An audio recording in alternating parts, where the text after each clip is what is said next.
Explain how much portion of an atom located at corner and body center of a cubic unit cell is a part of its neighboring unit cell. എത്ര പോർഷനാണ് ഒരു ആറ്റത്തിൻ്റെ എത്ര പോർഷനാണ് കോർണറിൽ locate ചെയ്തിട്ടുള്ളത്?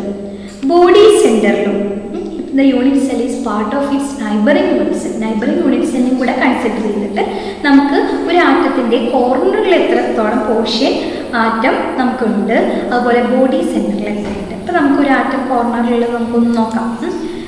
ഇതാണ് നമ്മളൊരു ക്രിസ്റ്റൽ ലാറ്റിസിൽ ഒരു കോർണറിലുള്ള ഒരു ആറ്റത്തിന്. ഇവിടെ നമുക്ക് 4 ലെയേഴ്സ് വരുന്ന ഒരു ബോട്ടം ലെയറുണ്ട്, 4 ക്യൂബുകൾ വരുന്ന.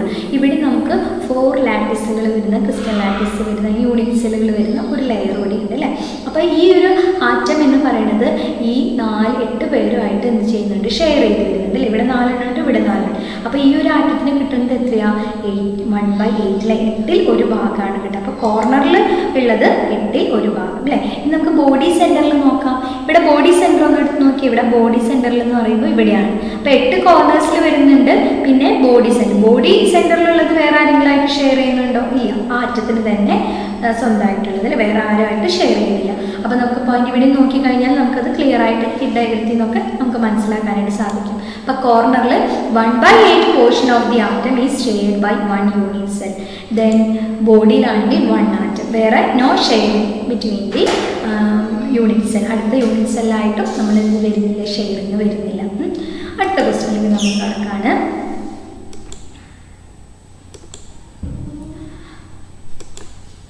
What is the 2-dimensional coordination number of a molecule in square close packed layer?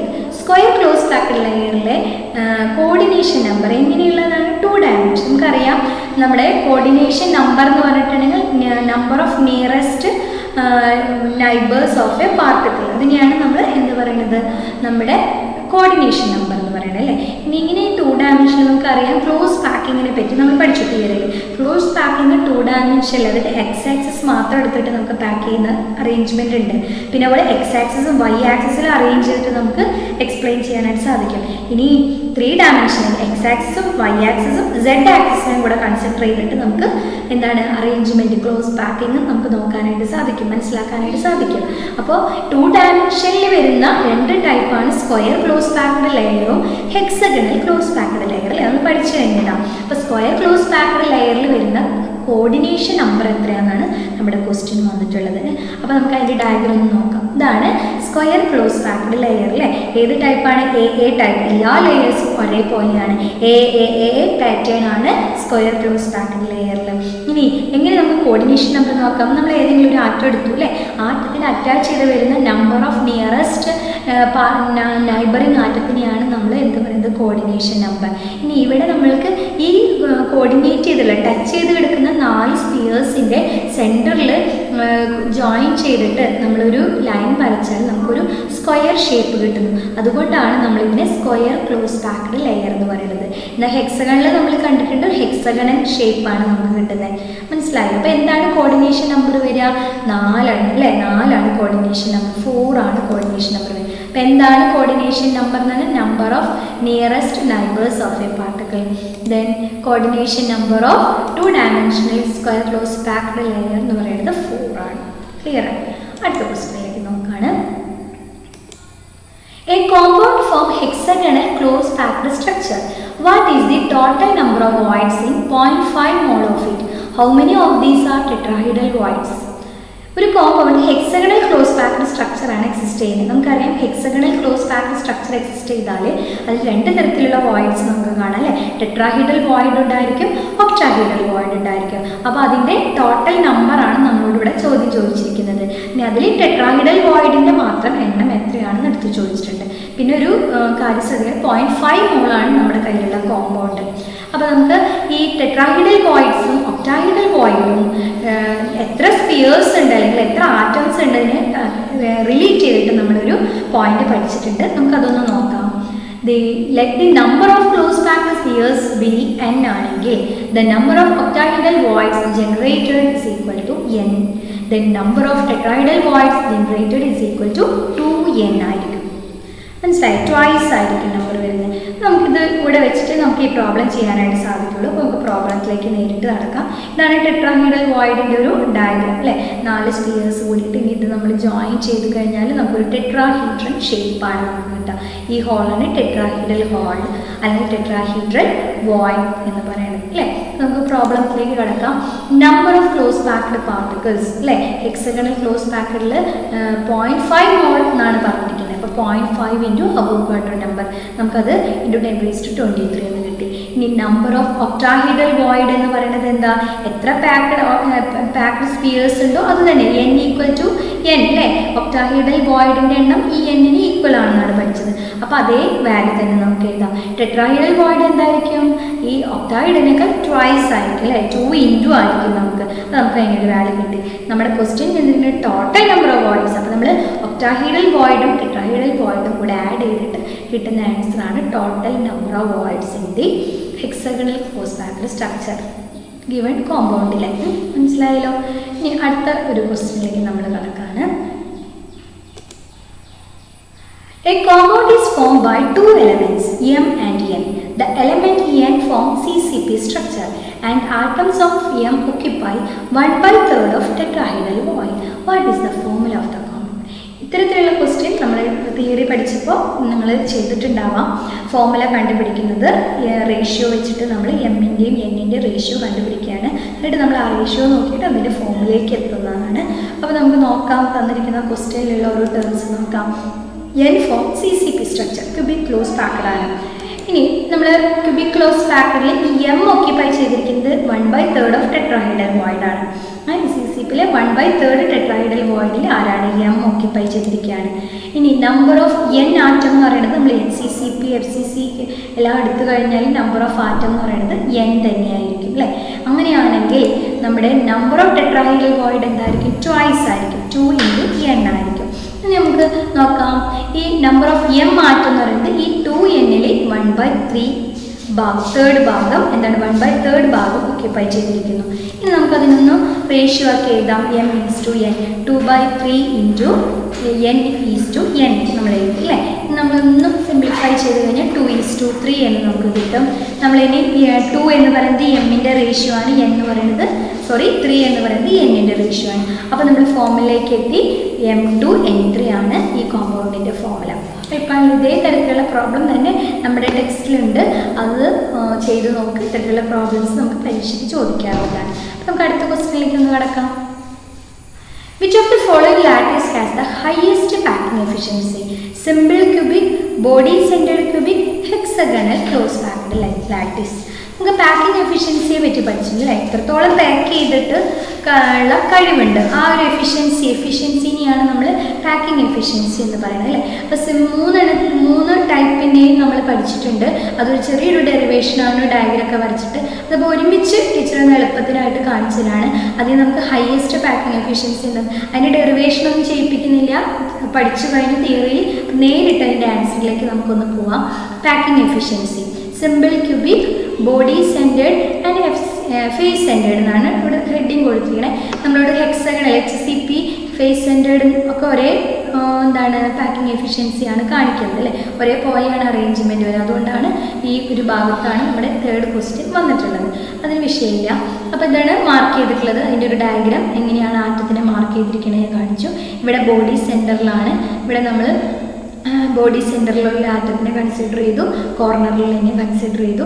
ഇവിടെ നമുക്ക് ഫേസ് സെൻറ്റേഡ് ആണ്. ഇവിടെയും കോർണറിലുണ്ട് കേട്ടോ, അതൊന്ന് മാർക്ക് ചെയ്യേണ്ടതാണ്. അതുപോലെ ഇവിടെയും കോർണേഴ്സിലുണ്ട്, അത് വിട്ടുപോയതാണ്. ഇനി ഇവിടെ നമ്മൾക്ക് അതുപോലെ ഫേസ് സെൻറ്റേഡിലാണ്. ഇപ്പോൾ എല്ലാ കോർണേഴ്സിലുണ്ട്, ഫേസിലുണ്ട്. അപ്പോൾ അതിന് 4 ഇവിടെ നമുക്ക് ഒരു 4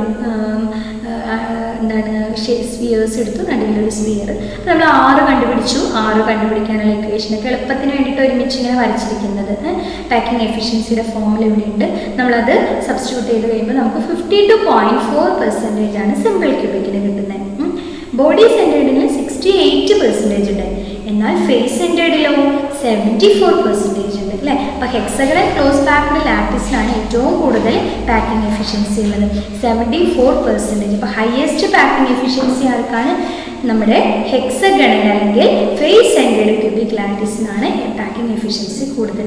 നമ്മൾ എം ടി സ്പേസിന് എത്രത്തോളം ഉണ്ടെന്നുള്ളത് നമുക്ക് ഇവിടെ കണക്കാക്കാം. 100 - 52.4 47. ഇത് കൂടുതൽ ഏതിനായിരിക്കും? സിമ്പിൾ ക്യൂബിക്കിനായിരിക്കും. ബാക്കിയുള്ളതിലൊക്കെ ഒരുവിധം പാക്ക് ചെയ്തിട്ടാണ് സ്ട്രക്ചർ കാണുന്നത്. മനസ്സിലായല്ലോ? ഇതാണ് പാക്കിംഗ് എഫിഷ്യൻസിയെ പറ്റിയിട്ടുള്ള ക്വസ്റ്റ്യൻസ് വരുന്നത്. അടുത്ത് നോക്കാം. അടുത്ത് നമുക്കൊരു പ്രോബ്ലം ആണ് അല്ലേ. an element with molar mass 2.7 × 10⁻² kg per mole forms a cubic unit cell with edge length 405 picometer if its density is 2.7 × 10⁻³ kg per meter cube. What is the nature of the cubic unit cell? Density relate ചെയ്തിട്ടുള്ള ഡെൻസിറ്റിയുടെ ഒരു equation നമ്മൾ പഠിച്ചു. അത് relate ചെയ്തിട്ടുള്ള ഒരു problem ആണ് വന്നിട്ടുള്ളത്. Molar mass തന്നിട്ടുള്ള ഡാറ്റാസ് ഒക്കെ നമുക്കൊന്ന് എഴുതാം. Molar mass density D = 2.7 × 10⁻³ kg per meter cube തന്നിട്ടുണ്ട്. മോളാർ മാസ് നമ്മൾ എടുത്ത് എഴുതി. എഡ്ജ് ലെങ്ത് നമ്മൾ പൈക്കോമീറ്ററിലാണ് മീറ്ററിലേക്ക് മാറ്റി. ഇനി ഒന്ന് പോയിന്റ് ചെയ്ത് ഒന്ന് മാറ്റി എഴുതി നമ്മൾ.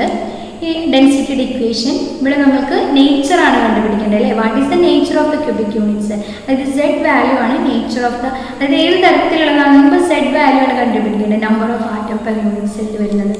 അപ്പോൾ നമ്മൾ അതിൻ്റെ ഇക്വേഷൻ എഴുതി. Z = dA³ നമ്മൾ എഴുതി. ഇനി നമുക്ക് സബ്സ്റ്റിറ്റ്യൂട്ട് ചെയ്യാം വാല്യൂസ്. സബ്സ്റ്റിറ്റ്യൂട്ട് ചെയ്ത് കഴിഞ്ഞിട്ട് നമുക്ക് സിംപ്ലിഫൈ ചെയ്യുമ്പോൾ 4.004 അല്ലെങ്കിൽ =4 എന്നുള്ള വാല്യൂ ആണ് കിട്ടുക. ഈ 4 എന്നുള്ള വാല്യൂവിൽ നിന്ന് നമുക്ക് പറയാം the given unit cell is a face centred cubic FCC or cubic close packed CCP structure ആണ് എന്ന് നമുക്ക് പറയാം. ഓക്കെ, അപ്പോൾ ഇത്തരത്തിലുള്ള പ്രോബ്ലംസ് ചോദിക്കാം. ഈ ഇക്വേഷനാണ് നന്നായി പഠിക്കേണ്ടത്. ഇത് തിരിച്ചും വരാം. സെഡ് വാല്യൂ കണ്ടുപിടിക്കാനാണ് ഈ ക്വസ്റ്റ്യനിൽ ചോദിച്ചിട്ടുള്ളത്. ഡി വാല്യൂ കണ്ടുപിടിക്കാൻ വരാം, ഡെൻസിറ്റി കണ്ടുപിടിക്കാൻ വരാം, മോളാർ മാസ് കണ്ടുപിടിക്കാൻ വരാം, എഡ്ജ് ലെങ്ത് കണ്ടുപിടിക്കാൻ വരാം. മാറി മാറി ക്വസ്റ്റ്യൻസ് നമുക്ക് ചോദിക്കാം. അപ്പോൾ ഈ ഇക്വേഷൻ നന്നായിട്ട് പഠിക്കണം. അടുത്തത്, what type defect can arise when a solid is heated? Which physical property is affected by it and in what way? ഡിഫക്റ്റുകളെ വെച്ചിട്ട് നമ്മൾ പഠിച്ചു. ഇംപെർഫെക്ഷൻ അല്ലെ. ക്രിസ്റ്റൽ എങ്ങനെയാണ് നമ്മൾ സഡൻ ആയിട്ട് ചൂടാക്കുക അല്ലെങ്കിൽ കൂൾ ചെയ്യുക, ടെമ്പറേച്ചറിൽ ചേഞ്ചസ് വരുത്തുമ്പോഴാണ് സോളിഡിന് ഡിഫക്ട്സുകൾ ഉണ്ടാവുന്നത്, ക്രിസ്റ്റലിന് ഡിഫക്റ്റുകൾ ഉണ്ടാവുന്നത്. ഹീറ്റ് ചെയ്യുമ്പോൾ വരുന്ന ഡിഫക്റ്റ് ഏതാണെന്നാണ് നമ്മളോട് ക്വസ്റ്റ്യൻ ചോദിച്ചിട്ടുള്ളത്. ആദ്യം നമുക്ക് ഡിഫക്റ്റുകളെ പറ്റിയിട്ടൊന്ന് ജസ്റ്റ് നോക്കാം. Defects in solids: impurity defect, stoichiometry defect, non stoichiometry ഡിഫക്റ്റുകളെ 3ആയിട്ട് ക്ലാസിഫൈ ചെയ്തിട്ടുണ്ട്. ഇമ്പ്യൂരിറ്റി ഡിഫക്റ്റ് എന്ന് പറഞ്ഞാൽ സോളിഡ് ഇമ്പ്യൂരിറ്റി ആയിട്ട് ആഡ് ചെയ്യുന്നതാണ്. അതിന് നമുക്ക് എക്സ്റ്റേണൽ ആയിട്ട് അല്ലെങ്കിൽ എക്സ്ട്രിൻസിക് ഡിഫക്റ്റ് എന്നും പറയാം. Stoichiometric defect, non stoichiometric defect intrinsic ആണ്. അതായത് സ്റ്റോഷിയോമെട്രിക് ഡിഫക്റ്റ് എന്ന് പറയുമ്പോൾ നമ്മുടെ ഡിഫക്റ്റ് ഉണ്ടായാൽ നമ്മുടെ സിസ്റ്റത്തിൻ്റെ അല്ലെങ്കിൽ കോമ്പൗണ്ടിൻ്റെ സ്റ്റോഷിയോമെട്രി റേഷ്യോനെ കീപ്പ് ചെയ്യുന്നു, ഡിസ്റ്റർബ് ചെയ്യുന്നില്ല. അതേ നമ്പർ ഓഫ് കാറ്റയോണും അതേ നമ്പർ ഓഫ് ആനിയോണും നമുക്ക് തിരിച്ചു കിട്ടും. മനസ്സിലായോ? ഇതിനാണ് സ്റ്റോഷിയോമെട്രി ഡിഫക്റ്റ്. നോൺ സ്റ്റോഷിയോമെട്രി ഡിഫക്റ്റിൽ അങ്ങനെയല്ല. എന്താണ്? അവയുടെ സ്റ്റോഷിയോമെട്രി റേഷ്യോ ഓഫ് കാറ്റയോൺ ആനിയോൺ എന്താണ്? ചേഞ്ച് വരുന്നു, ചേഞ്ച് സംഭവിക്കുന്നു, ഡിസ്റ്റർബ് ചെയ്യുന്നു എന്ന് നമുക്ക് പറയാം. അപ്പോൾ ഈ സ്റ്റോഷിയോമെട്രി ഡിഫക്റ്റിൽ 4 തരത്തിലുണ്ട്, 4 ടൈപ്സ് ഉണ്ട്. Schottky defect, Frenkel defect, vacancy defect, interstitial defect. Non stoichiometry ഡിഫക്റ്റിൽ metal excess defect, metal deficiency defect. ഇതിൽ നമ്മളോട് ക്വസ്റ്റ്യൻ ചോദിച്ചിരിക്കുന്നത് ഏത് ഡിഫക്റ്റാണ് സോളിഡ് ചൂടാക്കുമ്പോൾ നമുക്കുണ്ടാകുന്നത്. നമ്മൾ ഇതേ ക്വസ്റ്റ്യൻ അല്ലെങ്കിൽ സെൻറ്റൻസ് നമ്മുടെ ടെക്സ്റ്റിലുള്ളതാണ്. നമുക്ക് ആൻസറിലേക്ക് എത്താൻ വാക്കൻസി ഡിഫക്റ്റ് ആണ് സോളിഡ് ചൂടാക്കി കഴിഞ്ഞാൽ ഉണ്ടാകുന്നത്. വേക്കൻസി സൈറ്റുകൾ കുറേ സിസ്റ്റത്തിൽ ഉണ്ടാകുന്നു, ക്രിസ്റ്റലിൽ ഉണ്ടാകുന്നു. നമുക്ക് നോക്കാം വേക്കൻസി ഡിഫക്റ്റ് എന്താണെന്ന് നോക്കാം. വേക്കൻസി ഡിഫക്റ്റ്, ഇതാണ് വേക്കൻസി ഡിഫക്റ്റിൽ കാണിച്ചിരിക്കുന്നത്. ഇതാണ് വേക്കൻ്റ് ആയിട്ടുള്ള സ്പേസുകളായിട്ട് വേക്കൻസി സൈറ്റുകളായിട്ട് വരുന്നത്. ഇവിടുന്ന് ആറ്റം ചൂടാക്കുമ്പോൾ മിസ്സാവുന്നു ആറ്റോമിക് സൈറ്റിൽ നിന്ന്. ഇനി ഇവിടെ എന്താണ്, ഏത് ഫിസിക്കൽ പ്രോപ്പർട്ടീനെയാണ് എഫക്റ്റ് ചെയ്യുക? നമ്മൾ ഇവിടെ ആറ്റം മിസ്സാവുകയാണ് അല്ലേ. ഇനി വേക്കൻ്റ് ആയിട്ടുള്ള സ്ഥലം ഉണ്ടാകുമ്പോൾ എന്ത് സംഭവിക്കും? ഡെൻസിറ്റിയാണ് ഇവിടെ കുറയുന്നത്. നമ്മളെ മാസ് കുറഞ്ഞു അല്ലെങ്കിൽ ഡെൻസിറ്റി കുറഞ്ഞു. ഇനി ആ ഡെൻസിറ്റി നമ്മളിനി ഇത് എന്താണ്, ഡെൻസിറ്റി ഇങ്ങനെ എഫക്റ്റ് ചെയ്യുക, ഡെൻസിറ്റി കുറയാണ് ചെയ്യുക. ഇനി നമ്മൾ ടെമ്പറേച്ചർ കൂട്ടി വിചാരിക്കുക, അപ്പോൾ വീണ്ടും വേക്കൻസി സൈറ്റ് ഉണ്ടാവും, ഡെൻസിറ്റി അതിനനുസരിച്ച് കുറയും. അപ്പോൾ നമുക്കിവിടെ ഈ പോയിന്റിലേക്ക് കൺക്ലൂഡ് ചെയ്തെത്താം. Atom missing from an atomic site occur due to imperfect packing during crystallization. This result in decrease in density of the substance. Number of vacancy depend on temperature. അതുകൊണ്ട് തന്നെ നമുക്കൊരു പോയിന്റും കൂടെ പറയാം. ഈ ഒരു ഡിഫക്റ്റ് നമ്മൾ തെർമോഡൈനാമിക് ഡിഫക്റ്റ് എന്ന് പറയാം. അതായത് ടെമ്പറേച്ചറിനനുസരിച്ച് എന്താണ് ഡിഫക്റ്റുകൾ ഉണ്ടാകും. ടെമ്പറേച്ചർ കൂടുകയാണെങ്കിൽ ഡിഫക്റ്റ് കൂടി വരുന്നു. അപ്പോൾ അതുകൊണ്ട് ഇതിനെ തെർമോഡൈനാമിക് ഡിഫക്റ്റ്, പിന്നെ വേറൊരു പേര് കൂടെ നമുക്ക് പറയാം വേക്കൻസി ഡിഫക്റ്റിനെ, ഇൻട്രിൻസിക് ഡിഫക്റ്റ് ആണ്. അതായത് സിസ്റ്റം ഇറ്റ്സെൽഫിൽ, ക്രിസ്റ്റലിൽ ഇറ്റ്സെൽഫിൽ തന്നെ ഉള്ളതാണ് എന്ത് നമ്മുടെ വേക്കൻസി ഡിഫക്റ്റ്. അപ്പോൾ അതുകൊണ്ട് ഇത് ഇൻട്രിൻസിക് ഡിഫക്റ്റ് ആണെന്ന് നമുക്ക് പറയാനായിട്ട് സാധിക്കും. അപ്പോൾ അടുത്ത ക്വസ്റ്റ്യൻ നമുക്ക് നോക്കാം. What type stoichiometry defect is shown by zinc sulfide? What type stoichiometry defect is shown by zinc sulfide and AGBR? സ്റ്റോഷിയോമെട്രി defect നമ്മൾ കണ്ടു. എന്തൊക്കെയുണ്ട്? ഫ്രെങ്കൽ ഡിഫക്റ്റ് ഉണ്ട്, ഷോർട്ട്കി ഡിഫക്റ്റ് ഉണ്ട്, വാക്കൻസി ഡിഫക്റ്റ് ഉണ്ട്, ഇൻഡസ്ട്രീഷ്യൽ ഡിഫക്റ്റ്. ഈ 4 ഡിഫക്റ്റിൽ ഏതൊക്കെയാണ് ഈ 2 കോമ്പൗണ്ടുകൾ കാണിക്കുന്നത്? നമുക്ക് നേരിട്ട് ആൻസറിലേക്ക് നോക്കാം. സിങ്ക് സൾഫൈഡ് കാണിക്കുന്നത് ഫ്രെങ്കൽ ഡിഫക്റ്റ് ആണ്. നമ്മൾ കണ്ടുല്ലേ അതിൻ്റെ പേര്. എന്താണ് ഫ്രെങ്കൽ ഡിഫക്റ്റ്? ഈ ഡയഗ്രത്തിൽ നമുക്ക് മനസ്സിലാക്കാം അല്ലേ. ഇവിടെ നമുക്ക് A+B- കാറ്റയോൺ ആനിയോണൊക്കെ ഇങ്ങനെ റെഗുലറായിട്ട് അറേഞ്ച് ചെയ്തിട്ടുണ്ട്. ഇവിടെ A+ൻ്റെ കാറ്റയോണിൻ്റെ ഒരു സ്ഥലം മിസ്സായി കിടക്കുന്നു അല്ലേ, വേക്കൻ്റ് ആയിട്ട് കിടക്കുന്നു. അത് ഇൻഡസ്ട്രീഷ്യൽ സൈറ്റിൽ നോക്കിയപ്പോൾ ഇതാണ് ഫ്രെങ്കൽ ഡിഫക്റ്റിൻ്റെ സ്വഭാവം. അതായത് cation missing from their original position and occupy an interstitial site. മനസ്സിലായല്ലോ? ഇതാണ് ഫ്രെങ്കൽ ഡിഫക്റ്റ് കൊണ്ട് സൂചിപ്പിക്കുന്നത്. അടുത്ത ക്വസ്റ്റ്യനിൽ നമുക്കൊന്ന് നോക്കുകയാണ് AGBR. AGBR 2 തരത്തിലുള്ള, അതായത് ഫ്രെങ്കൽ ഡിഫക്റ്റും ഷോർട്ട്കി ഡിഫക്റ്റും കാണിക്കുന്നുണ്ട്. 2 തരത്തിലുള്ള ഡിഫക്റ്റും കാണിക്കുന്നുണ്ട്. അപ്പോൾ നമുക്ക് ഷോർട്ട്കി ഡിഫക്റ്റ് എന്താണെന്ന് നോക്കാം. ഇവിടെ നമുക്ക് 2 ഗ്യാപ്പ് കാണുന്നുണ്ട് അല്ലേ, വേക്കൻ്റ് ആയിട്ടുള്ള സ്പേസ്. A+B-, ഇവിടെ B-A+. അപ്പോൾ ഒരു B- ഒരു A+ഉം എന്താണ് വേക്കൻ്റ് ആയിട്ട്, അതായത് same number of cation and anion missing from the lattice. Same എന്നുള്ളത് ഷോർട്ട്കി ഡിഫക്റ്റ് എന്ന് നമ്മൾ ആലോചിക്കുക. Same number of cation and anion missing from the lattice. ഇനി ഇതാണ് ഇപ്പോൾ നമ്മുടെ ക്വസ്റ്റ്യൻ്റെ ആൻസർ ആയിട്ട് വരുന്നത്. സിങ്ക് സൾഫൈഡ് ഫ്രെങ്കൽ ഡിഫക്റ്റും AGBR ഷോർട്ട്കി ഡിഫക്റ്റും. ഇനി എന്തുകൊണ്ടാണ് ഈ AGBR ഫ്രെങ്കൽ ഡിഫക്റ്റും ഷോർട്ട്കി ഡിഫക്റ്റും കാണിക്കാനുള്ള കാരണം നമുക്ക് നോക്കാം. അതായത് AGBRൽ Ag+ എന്നത് വളരെ സ്മോളസ്റ്റ് ആയിട്ടുള്ള ഒരു അയോണാണ്. അപ്പോൾ ആ ഫ്രെങ്കൽ ഡിഫക്റ്റ് കാണിക്കാനുള്ള ആ ഒരു പ്രോപ്പർട്ടി ഇവിടെ ഉണ്ട് അല്ലേ, ഒരു പ്രത്യേകത ഇവിടെ ഉണ്ട്, സ്മോളസ്റ്റ് കാറ്റയോണാണ്. ഇനി ഈ Ag+ Br- ആയിട്ട് പ്രസിപ്പിറ്റേറ്റ് ചെയ്യാനുള്ള കഴിവുണ്ട് ഈ കോമ്പൗണ്ടിന്. അപ്പോൾ എന്ത് സംഭവിക്കുന്നു? കാറ്റയോണും ഒരു ആനിയോണും എന്താവുന്നു? മിസ് ചെയ്യാനുള്ള ഒരു ടെൻഡൻസി ഉണ്ട്. അപ്പോൾ 2 ടെൻഡൻസിയും ഇത് കാണിക്കുന്നുണ്ട്, AGBR കാണിക്കുന്നുണ്ട്. ഇനി നമുക്ക് ഫ്രെങ്കൽ ഡിഫക്റ്റ് ഷോർട്ട്കി ഡിഫക്റ്റിൻ്റെ മറ്റൊരു പ്രത്യേകതയാണ്, ഫ്രെങ്കൽ ഡിഫക്റ്റിൽ സ്മോൾ സൈസാണ് എന്ന് പറഞ്ഞു. A+ അയോൺ വളരെ സ്മോൾ സൈസ്. ഫ്രെങ്കൽ ഡിഫക്റ്റിലും അങ്ങനെയാണ്. കാറ്റയോൺസ് എപ്പോഴും എന്താണ് സ്മോൾ സൈസും ആനിയോൺസ് ലാർജർ സൈസും ആയിരിക്കും. അതായത് difference between the size large difference between the size എന്ന് പറയും. എന്നാൽ ഷോർട്ട്കിയിൽ അങ്ങനെയല്ല, ഈക്വൽ സൈസാണ് നമുക്ക് ഉണ്ടാവുക. ഇനി നമുക്ക് വേറൊരു കാര്യം കൂടെ നോക്കാം. ഈ സൈസ് പറയുമ്പോൾ കാറ്റയോൺ ആനിയോൺ തമ്മിലുള്ള റേഷ്യോ പറയുമ്പോൾ ഷോർട്ട്കിയിൽ സെയിം സൈസ് ആണെന്ന് പറഞ്ഞല്ലോ. അപ്പോൾ റേഡിയസ് റേഷ്യോ 1 ആണ് ഷോർട്ട്കി ഡിഫക്റ്റിൽ കിട്ടുക.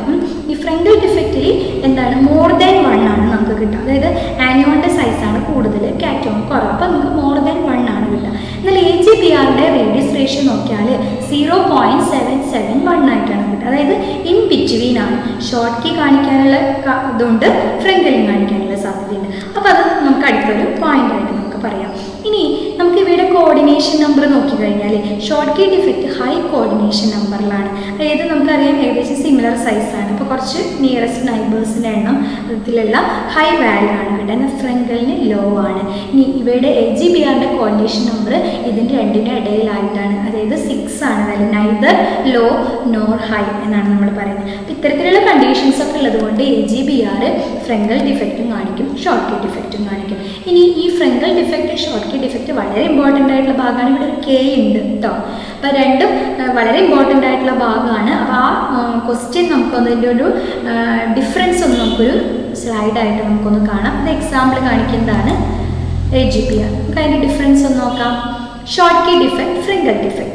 Same size of cation and anion, different size of cation and anion, same number of cation and anion missing. Cations are occupied in interstitial site.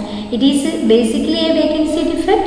It is also known as dislocation defect. Density decrease, density remains same. High coordination number, low coordination number. R+R value equal to 1. Same size ആണ് അല്ലേ. അപ്പോൾ ഇവിടെ more than 1 ആണ്. It's shown by ionic compound. It's also shown by ionic compound. Thermodynamic defect എന്ന് പറയും, അല്ലെങ്കിൽ intrinsic defect. ഇതിന് നമ്മൾ തെർമോഡൈനാമിക് ഓർ ഇൻട്രൻസിക് ഡിഫക്റ്റ് എന്ന് പറയും. എക്സാമ്പിൾ കൊടുത്തിട്ടുണ്ട്: sodium chloride, caesium chloride, silver bromide, potassium chloride. Then ഫ്രെങ്കൽ defect AgCl, AgBr, ZnS. Okay, അടുത്ത പോയിന്റിലേക്ക്, അടുത്ത ക്വസ്റ്റ്യനിലേക്ക് നമുക്ക് കിടക്കാം. Explain how vacancies are introduced in an ionic solid when a cation of higher valence is added as an impurity. ഇനി അപ്പോൾ impurity add ചെയ്യുന്ന ഡിഫക്റ്റുകളെ പറ്റിയിട്ടാണ് ക്വസ്റ്റ്യൻ വന്നിട്ടുള്ളത് അല്ലേ. നമുക്ക് ഒരു എക്സാമ്പിൾ എടുത്ത് നോക്കാം. സോഡിയം ക്ലോറൈഡിൻ്റെ ക്രിസ്റ്റലാണ് കാണുന്നത്. Na+Cl-, Na+Cl-, Cl-. ഇവിടെ ഒരാൾ ഇമ്പ്യൂരിറ്റി ആയിട്ട് വന്നു അല്ലേ. SR ഇങ്ങനെ ഒരു വ്യത്യാസം ഉണ്ടല്ലോ. ഇവിടെ Na+ൻ്റെ സ്ഥലത്താണ് ഇവിടെ Na+ ആണ് വരേണ്ടത്, അവിടെയാണ് SR2+ ആയിട്ട് നിൽക്കുന്നത്. എന്താ വ്യത്യാസം? Na+ എന്ന് പറയുന്നത് മോണോവാലൻ്റ് ആണ്, SR2+ എന്ന് പറയുന്നത് ഡൈവാലൻ്റ് ആണ് അല്ലേ.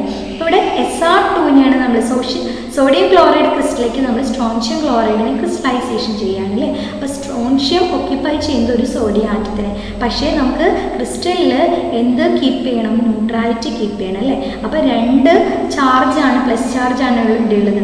അപ്പോൾ SR ഒരു സ്ഥലത്തെ ഒക്യുപ്പൈ ചെയ്യുന്നുള്ളൂ, പക്ഷേ അതിനെ എന്ത് ചെയ്യുന്നു? 2 Na+നെ അത് റീപ്ലേസ് ചെയ്യുന്നു. 2 അപ്പോൾ ഒരു സ്ഥലത്തെ ഒക്യുപ്പൈ ചെയ്യാനായിട്ട് സാധിക്കും. മറ്റേ സ്ഥലം എന്തായി കിടക്കും? വേക്കൻ്റ് ആയിട്ട് കിടക്കും. മനസ്സിലായോ? അപ്പോൾ ഈ വേക്കൻറ്റ് സൈറ്റ് ഉണ്ടാവുന്നു. അപ്പോൾ നമുക്ക് ഈ ക്വസ്റ്റ്യൻ്റെ ആൻസറിലേക്ക് ഒന്ന് കിടക്കാം. in an ionic solid, when a cation of higher valence is added as an impurity, it replaces more than one cation of lower valence. മനസ്സിലായല്ലോ? നമുക്ക് ആൻസർ നോക്കാം. The cation of higher valency replace more than one cation of lower valence so as to keep crystal electrically neutral. അതിൻ്റെ ഫലമായിട്ട് എന്തുണ്ടാവുന്നു? Some sites remain vacant ആയിട്ട് കിടക്കുന്നു. മനസ്സിലായല്ലോ? അടുത്ത ക്വസ്റ്റ്യൻ നമുക്ക് നോക്കാം. Ionic solid which have anionic vacancy due to metal excess defect develop color. Explain with the help of suitable example. ഇതൊരു സെൻറ്റൻസ് അല്ലെങ്കിൽ ഒരു പോയിൻ്റാണ് ഇവിടെ കൊടുത്തിട്ടുള്ളത്. നമുക്ക് കളർ ഉണ്ടാവുന്നത് എങ്ങനെയാണ് ക്രിസ്റ്റലിൽ? മെറ്റൽ എക്സസ് ഡിഫക്റ്റ് വഴി എന്നാണ് പറയുന്നത്. മെറ്റൽ എക്സസ് ആയിട്ട് വരികയാണ്. അപ്പോൾ നമുക്ക് അതിൻ്റെ ഇതൊന്നും നമുക്ക് നോക്കാം. സോഡിയം ക്ലോറൈഡ് ക്രിസ്റ്റലിനെ നമ്മൾ എടുത്തു അല്ലേ. ഇവിടെ ഒരു E എന്ന് പറഞ്ഞിട്ട് ഇങ്ങനെ റൗണ്ട് ചെയ്തിട്ടുണ്ട്, ഒരു പേരും കൊടുത്തിട്ടുണ്ട്. ഫാർപ്പസ് സെൻറ്റർ അല്ലെങ്കിൽ F സെൻറ്റർ എന്നാണ് ഇതിനെ പറയുക. നമ്മൾ തിയറിയിൽ നന്നായി പഠിച്ചതാണ്. ഇലക്ട്രോൺ ട്രാപ്പ് ചെയ്തിരിക്കുന്ന ഒരു ആനിയോണിക് സൈറ്റാണ് കാണിക്കുന്നത് അല്ലേ. അപ്പോൾ ഇത് എങ്ങനെയാണ് ഇത് ഉണ്ടാകുന്നത് എന്നുള്ളത് ജസ്റ്റ് ഒന്ന് നമുക്കൊന്ന് എക്സ്പ്ലെയിൻ ചെയ്താൽ എങ്ങനെയാണെന്ന് നമുക്കൊന്ന് നോക്കാം അല്ലേ. നമ്മൾ ഈ സോഡിയം ക്ലോറൈഡ് ക്രിസ്റ്റലിനെ സോഡിയം വേപ്പറിൻ്റെ പ്രസൻസിൽ നമ്മൾ എന്ത് ചെയ്യാണ്? ചൂടാക്കുകയാണ് അല്ലേ. ചൂടാക്കുമ്പോൾ ഈ സോഡിയം വേപ്പറിൽ നിന്ന് എന്തായിട്ട് മാറും? നമുക്കറിയാം സോഡിയം ഇവിടെ ക്രിസ്റ്റലിൽ നമ്മുടെ മെറ്റലിൻ്റെ ഈ സർഫസിൽ ഡെപ്പോസിറ്റ് ചെയ്ത് കൊടുക്കും. അതിലേക്ക് ആര് വരികയാണ്? നമ്മുടെ Cl- വരികയാണ്. അപ്പോൾ Na+ ആയിട്ടാണ് വരുന്നത്. ഈ സോഡിയം വേപ്പറിൽ നിന്ന് സോഡിയം ആറ്റമായിട്ട് മാറുമ്പോൾ അത് Na++ ഇലക്ട്രോണുകളായിട്ടാണ് മാറുന്നത് അല്ലേ. അപ്പോൾ ഈ ഇലക്ട്രോണിനെ വിട്ടുകൊടുക്കുന്നു. അപ്പോൾ ഈ Na+ നിൽക്കുന്നുണ്ട്, അവിടെ വന്നിട്ട് ആര് വന്ന് നോക്കി റിയാക്ട് ചെയ്യും? Cl- NaCl ഫോം ചെയ്യും. ഈ ഇലക്ട്രോൺ ഉടനെ എവിടെ വന്ന് ഒക്യുപ്പൈ ചെയ്യുന്നു? ഈ വേക്കൻ്റ് ആയിട്ട് കിടക്കുന്ന ആനിയോണിക് സൈറ്റിൽ വന്നിട്ട് ഒക്യുപ്പൈ ചെയ്യും. ഈ സൈറ്റാണ് നമ്മൾ ഈ പറഞ്ഞ കളർ ഡെവലപ്പ് ചെയ്യാനായിട്ടുള്ള കാരണം. അതായത് ഇവിടുത്തെ ഇലക്ട്രോണുകൾ ഒരു ഫോമിൽ നിൽക്കുകയാണ്, അവ അബ്സോർബ് ചെയ്യും energy from the visible region. എന്നിട്ട് അവ എക്സൈറ്റഡ് സ്റ്റേറ്റിലേക്ക് വരും. എക്സൈറ്റഡ് സ്റ്റേറ്റിലേക്ക് വന്നിട്ട് പിന്നെ അവ കോംപ്ലിമെൻ്ററി അല്ലെങ്കിൽ ഒരു പർട്ടിക്കുലർ കളർ അത് പുറത്തേക്ക് ഇമ്പാർട്ട് ചെയ്ത് വരുന്നു. ആ കളർ യെല്ലോ കളറാണ് സോഡിയം ക്ലോറൈഡ് ക്രിസ്റ്റലിൽ നമുക്ക് കാണുന്നത്. അപ്പോൾ ഈ ഇലക്ട്രോൺ ട്രാപ്പഡ് ആയിട്ടുള്ള ആനിയോണിക് സൈറ്റ് അല്ലെങ്കിൽ F സെൻറ്റർ ആണ്. എഫ് സെൻറ്റർ എന്ന് പറഞ്ഞാൽ കളർ, ഫാബസ് സെൻറ്റർ എന്ന് പറഞ്ഞാൽ കളർ എന്നാണ് എൻ്റെ അർത്ഥം. ഈ സെൻറ്ററിലുള്ള കാരണം അങ്ങനെയാണ് നമ്മുടെ അയോണിക് സോളിഡിൽ കളർ ഉണ്ടാകാനുള്ള കാരണം. നമുക്ക് പോയിന്റ് നോക്കാം. Some of the anion are missing from the lattice site. Then electrically neutrality is made by occupying electron in the anionic site. Then these sites are called F centers. പിന്നെ എന്ത് ചെയ്യുന്നു? ഈ F centers ഇലക്ട്രോണെ എന്ത് ചെയ്യുന്നു? Absorb energy and then it give complementary colour. Then അടുത്ത question. A group 14 is to be converted into N-type semiconductor by doping it with a suitable impurity. To which group should this impurity belong? അപ്പോൾ നമ്മുടെ N-type semiconductorലേക്കാണ് പോയത് question അല്ലേ. അപ്പോൾ നമുക്ക് നോക്കാം. Group 14 നമ്മൾ to B converter N-ടൈപ്പിലേക്ക് മാറ്റാണ് doping വഴി. എന്താ ഡോപ്പിംഗ് എന്ന് പറഞ്ഞാൽ? നമ്മൾക്കറിയാം നമ്മുടെ ഇലക്ട്രിക്കൽ പ്രോപ്പർട്ടി അനുസരിച്ച് സോളിഡിനെ കണ്ടക്ടേഴ്സ്, സെമി കണ്ടക്ടേഴ്സ്, ഇൻസുലേറ്റർ എന്ന് 3ആയിട്ട് ക്ലാസിഫൈ ചെയ്തിട്ടുണ്ട് അല്ലേ. അപ്പോൾ സെമി കണ്ടക്ടേഴ്സിന് കണ്ടക്ടിവിറ്റി ഇൻ ബിറ്റ്വീൻ ആയിട്ട് നമ്മൾ പറയാം. അപ്പോൾ ആ കണ്ടക്ടിവിറ്റി നേച്ചർ കൂട്ടാനായിട്ട് നമ്മൾ കുറച്ച് ഇമ്പ്യൂരിറ്റീസ് ആഡ് ചെയ്യും. ചിലപ്പോൾ ഇലക്ട്രോൺ റിച്ച് ആയിട്ടുള്ള ഇമ്പ്യൂരിറ്റി അല്ലെങ്കിൽ ഇലക്ട്രോൺ ഡെഫിസിറ്റ് ആയിട്ടുള്ള ഇമ്പ്യൂരിറ്റീസ് നമ്മൾ ആഡ് ചെയ്യും. അതിന് പറയുന്ന പേരാണ് ഡോപ്പിംഗ് എന്ന് പറയുന്നത്. അപ്പോൾ അതുവഴി എങ്ങനെയാണ് ഡോപ്പിംഗ് നടത്തുന്നത്, ഏത് ഗ്രൂപ്പ് ഇമ്പ്യൂരിറ്റി ആണ് നമുക്ക് ഇതിലേക്ക് ആഡ് ചെയ്യേണ്ടതാണ് ക്വസ്റ്റ്യൻ. അപ്പോൾ നമുക്കൊരു എക്സാമ്പിൾ ഒന്ന് നോക്കാം. സിലിക്കൺ ആറ്റത്തിൻ്റെ ഒരു പെർഫെക്റ്റ് ആയിട്ടുള്ള ഒരു ക്രിസ്റ്റൽ നമ്മൾ എടുത്തു, വളരെ പെർഫെക്റ്റ് ആയിട്ട്. ഇതിനെ നമ്മൾ ഡോപ്പ് ചെയ്യാണ് എൻ ടൈപ്പിലേക്ക് മാറ്റുക. എൻ ടൈപ്പ് തന്നെ ഇൻട്രൻസിക് സെമി കണ്ടക്ടർ എന്ന് പറയും. പി ടൈപ്പിനെ നമ്മൾ എക്സ്ട്രിൻസിക് സെമി കണ്ടക്ടർ. ഫിസിക്സിൽ നമ്മൾ ഡീറ്റെയിൽഡ് ആയിട്ട് പഠിക്കുന്നതാണ് ഈ ഭാഗം. അപ്പോൾ നമ്മൾ എൻ ടൈപ്പ് കണ്ടത് നമ്മൾ സിലിക്കൺ ആറ്റത്തിൻ്റെ പ്രത്യേകത എന്താ, ഗ്രൂപ്പ് 14 ആണ്. ഈ ഗ്രൂപ്പ് 14ലേക്ക് നമ്മൾ എന്ത് ചെയ്യാണ്, ഗ്രൂപ്പ് 15ൽ വരുന്ന ആർസനിക് എന്ന് പറയുന്ന ആറ്റത്തിനെ നമ്മൾ ഡോപ്പ് ചെയ്യാണ്. അപ്പോൾ നമുക്കറിയാം ഇവിടെ എന്താണ്, ഈ ആർസനിക് എന്ന് പറയുന്നത് ഒരു പെൻറ്റാവാലൻ്റ് ആണ് അല്ലേ. ഇവിടെ 4 വാലൻസ് ഇലക്ട്രോൺ ആണ് സിലിക്കൺ ആറ്റത്തിന്, നമ്മുടെ ആർസനിക്കിന് 5 വാലൻസ് ഇലക്ട്രോൺ. അപ്പോൾ എന്ത് ചെയ്യും, ഈ സിലിക്കൺ ആറ്റത്തിന് അവിടെ നിന്ന് മാറി അവിടെ ആർസനിക് വന്നു, 4 കോവാലന്റ് ബോണ്ട് ഫോം ചെയ്തു. ആർസനിക്കിൻ്റെ 4 ഇലക്ട്രോണുകൾ ഉപയോഗിച്ച് 4 കോവാലന്റ് ബോണ്ട് ഫോം ചെയ്തു. പക്ഷേ ആർസനിക്കിൽ ഒരു ഇലക്ട്രോൺ അവിടെ ഫ്രീ ആയി. ആ ഇലക്ട്രോൺ എന്ത് ചെയ്യും, മൊബൈൽ ഇലക്ട്രോൺ ആയിട്ടാണ്. ഈ ഇലക്ട്രോൺ ആണ് ഇവിടുത്തെ ചാർജ് കാരിയർ. ഇനി ഇവിടെ ഒരു ആർസനിക്കിനെയാണ് നമ്മൾ മാറ്റിയത്, അതുപോലെ ഇവിടെ വേറൊരു ആർസനിക് ആറ്റത്തിന് നമ്മൾ ഡോപ്പ് ചെയ്തു, മറ്റൊരു ആർസനിക്കിനെ ഒരു സിലിക്കൺ ആറ്റത്തിന് ഡോപ്പ് ചെയ്ത് ആർസനിക് കൊണ്ടുവന്നു. അങ്ങനെ മൊബൈൽ ഇലക്ട്രോണിൻ്റെ എണ്ണം കൂടും, ആ ചാർജ് കാരിയേഴ്സ് ആയിട്ട് ഇലക്ട്രോണിൻ്റെ എണ്ണം കൂടി കണ്ടക്ടിവിറ്റി കൂടുന്നു ക്രിസ്റ്റലിൽ. മനസ്സിലായത്? അതായത് ഇങ്ങനെയാണ് എൻ ടൈപ്പ്. ഇപ്പം ഇലക്ട്രോണുകളാണ്, മൊബൈൽ ഇലക്ട്രോണുകളാണ് ചാർജ് കാരിയേഴ്സ് ആയിട്ട് നിൽക്കുന്നത്. ഇനി നമുക്ക് നോക്കാം പി ടൈപ്പിൽ എന്താ സംഭവിക്കുന്നത്. സിലിക്കൺ ആറ്റം 4 വാലൻസ് ഇലക്ട്രോൺ ആണ് സിലിക്കൺ ആറ്റത്തിന് അല്ലേ. ഇവിടെ നമ്മൾ ഗ്രൂപ്പ് 13ലുള്ള എലിമെൻ്റ് ആയിട്ടുള്ള ബോറോൺ ആണ്. അപ്പോൾ ഇവിടെ എന്താണ് 3 ആണ് വാലൻസ് ഇലക്ട്രോൺ. അപ്പോൾ എന്ത് ചെയ്യുന്നു, 3 ബോണ്ട് ഫോം ചെയ്യുന്നു, 3 കോവാലന്റ് ബോണ്ട് ഫോം ചെയ്യുന്നു. ഇനി ഇവിടെ എന്താണ്, ഒരു ഇലക്ട്രോൺ ഷോർട്ടേജ് ആയിട്ട് നിൽക്കും അല്ലേ. ബോറോണിൽ 3 എണ്ണല്ലേ ഉള്ളൂ, ഒരു ഇലക്ട്രോൺ ഷോർട്ടേജ്. അവിടെ നോ ഇലക്ട്രോൺ എന്നാണ് അവിടെ പറയുന്നത്, ഇലക്ട്രോൺ ഇല്ല. അതൊരു പോസിറ്റീവ് ഹോളായിട്ട് മാറും, അല്ലെങ്കിൽ പോസിറ്റീവ് ഹോൾ ചാർജ് കാരിയേഴ്സ് ആയിട്ട് മാറും. ഇതേപോലെ വേറൊരു ആറ്റത്തിന്, സിലിക്കൺ ആറ്റത്തിന് നമ്മൾ ഡോപ്പ് ചെയ്ത് ബോറോൺ കൊണ്ടുവന്നു. അപ്പോൾ അവിടെയും ഒരു പോസിറ്റീവ് ഹോൾ. അപ്പോൾ ഇവിടെ പോസിറ്റീവ് ഹോൾ ആണ് ചാർജ് കാരിയേഴ്സ് ആയിട്ട് ഏതിൽ നടക്കുന്നത്, നമ്മുടെ പി ടൈപ്പിൽ നടക്കുന്നത്, അല്ലെങ്കിൽ പി എന്താണ് എക്സ്ട്രിൻസിക് സെമി കണ്ടക്ടേഴ്സിൽ നടക്കുന്നത്. അപ്പോൾ നമ്മുടെ ക്വസ്റ്റ്യനിലേക്കൊന്ന് നമുക്ക് നോക്കാം. ഗ്രൂപ്പ് 14ൽ അതിൻ്റെ ആൻസറിലേക്ക് പോകുമ്പോൾ group 14 element can be converted into N type semiconductor by doping it with group 15 element. Then presence of extra delocalised electron നമുക്കിവിടെ കാണാനായിട്ട് സാധിക്കും. ഓക്കെ, അടുത്തൊരു ക്വസ്റ്റ്യനിലേക്ക് നമുക്ക് കിടക്കാം. What type substance would make better permanent magnet, ferromagnetic or ferrimagnetic? Justify your answer. അപ്പോൾ നമ്മുടെ magnetic പ്രോപ്പർട്ടീസിലേക്ക് എത്തി നമ്മുടെ സോളിഡ്സിലെ. നമുക്കറിയാം എങ്ങനെയാണ് മാഗ്നറ്റിക് പ്രോപ്പർട്ടി ഉണ്ടാവണേ. നമുക്കറിയാം ഏതൊരു സബ്സ്റ്റൻസിന് മാഗ്നറ്റിക് പ്രോപ്പർട്ടി ഉണ്ട്. ഈ മാഗ്നറ്റിക് പ്രോപ്പർട്ടിക്ക് പ്രധാന കാരണക്കാരാണ് നമ്മുടെ ഇലക്ട്രോൺ അല്ലേ. ഇലക്ട്രോണുകളുടെ മോഷൻ വഴിയാണ്, മൂവ്മെൻറ്റ് വഴിയാണ്. നമുക്ക് നോക്കാം എങ്ങനെയുള്ള മൂവ്മെൻ്റ് ആണ് മാഗ്നറ്റിക് മൂവ്മെൻറ്റ് ഉണ്ടാക്കുന്നത്. ഇലക്ട്രോണിന് 2 തരത്തിലുള്ള റൊട്ടേഷൻ ഉണ്ട് അല്ലേ. ഒന്ന് ഈ ആറ്റോമിക് ന്യൂക്ലിയസ് ഇവിടെ ഉണ്ട്, ഇതിനെ ഇങ്ങനെ റൊട്ടേറ്റ് ചെയ്തുകൊണ്ടിരിക്കണം ഓർബിറ്റൽ മോഷന് കൂടെ. പിന്നെ ഇലക്ട്രോണിലുള്ള അടുത്ത റൊട്ടേഷൻ എന്ന് പറയുന്നത് അവൻ്റെ സ്പിൻ റൊട്ടേഷനാണ്. അതിൻ്റെ തന്നെ സ്പിന്നിൽ ഓൺ ആക്സസിൽ നിന്നിട്ട് അവർ റൊട്ടേറ്റ് ചെയ്യും. ഈ 2 തരത്തിലുള്ള റൊട്ടേഷൻ വഴി അല്ലെങ്കിൽ സ്പിൻ മോഷൻ വഴിയാണ് അവയ്ക്ക് എന്തുണ്ടാവുന്നത്, മാഗ്നറ്റിക് മൊമെൻ്റ് ഉണ്ടാകും. ഈ മാഗ്നറ്റിക് മൊമെൻറ്റിൻ്റെ ഡയറക്ഷനും അതിൻ്റെ പ്രോപ്പർട്ടിയൊക്കെ നോക്കിയിട്ടാണ് നമ്മൾ സോളിഡ്സിനെ ക്ലാസിഫൈ ചെയ്തിട്ടുള്ളത്. അപ്പോൾ നമുക്ക് ആദ്യം ഈ ക്വസ്റ്റ്യനിലെ ആൻസറിലേക്ക് ഒന്ന് ഫോക്കസ് ചെയ്യാണ്. ബെറ്റർ പെർമനൻറ്റ് മാഗ്നറ്റ് ഉണ്ടാക്കാനായിട്ട് നമ്മൾ ഏത് തരം സോളിഡിനെയാണ് ഉപയോഗിക്കുന്നത്? നമുക്ക് ആൻസറിലേക്ക് ഫെറോ മാഗ്നറ്റിക് സബ്സ്റ്റൻസിനെയാണ് would make better permanent magnet. അപ്പോൾ ക്വസ്റ്റ്യൻ്റെ ആൻസറിലേക്ക് നമ്മൾ ഫോക്കസ് ചെയ്തു. നമുക്കിത് എങ്ങനെയാണ് വരുന്നത് എന്നുള്ളത് നമുക്ക് അടുത്തൊരു ടേബിളും ബാക്കി വരുന്ന മറ്റു ടൈപ്പുകളെ പറ്റിയിട്ട് നമുക്കൊന്ന് നോക്കാം. properties: diamagnetic, paramagnetic, ferromagnetic, antiferromagnetic, ferrimagnetic. Three type ആണ് magnetic property യുടെ ബേസിൽ നമ്മൾ സോളിഡ്സിനെ ക്ലാസിഫൈ ചെയ്തിട്ടുള്ളത്.